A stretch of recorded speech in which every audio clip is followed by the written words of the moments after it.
Mga katek, kung naghahanap kayo ng smartphone na may napakalaking battery, malaking display at premium design sa presyong wala pang 20,000 pesos, baka magustuhan nyo ang bagong Huawei Nova 15 Max.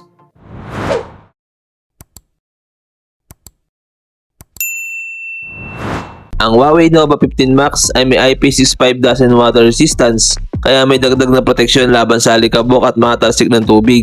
Sa harap naman makikita ang malaking 6.84-inch OLED display na may 1272x2756 resolution, 120Hz refresh rate at hanggang 4000 nits peak brightness.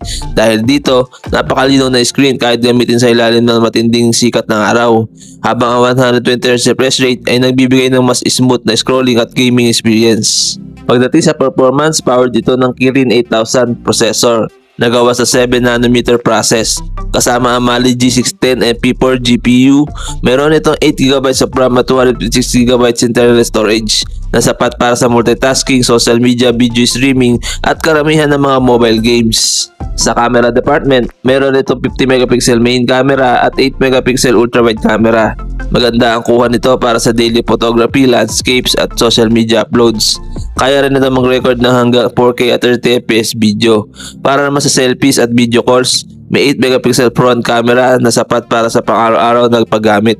Isa sa pinakamalaking highlight ng phone na to ay ang napakalaking 8500mAh battery. Dahil dito, kaya tumagal na higit isang araw kahit heavy usage. Supported din ito ng 40W Huawei Supercharge Turbo para mas mabilis ang pag-charge kumpara sa ordinaryong chargers. Sa connectivity naman, kompleto ito sa 4G LTE, Wi-Fi 7, Bluetooth 5.2, NFC, IR Blaster, OTG, and USB Type-C.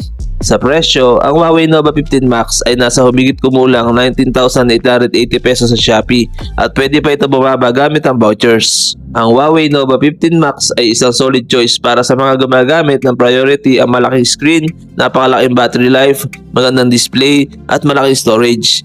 Kung hindi issue sa inyo na 4G LTE lamang ito at mas mahalaga ang battery endurance at multimedia experience, sulit itong isama sa inyong listahan ng mga smartphone na dapat tingnan ngayong taon. At yun nga ang ating review ng Huawei Nova 15 Max. Kung nakatulong ang video na to, huwag kalimutang i-like, i-share at mag-subscribe para sa mas marami pang smartphone reviews at tech updates. Salamat sa panonood!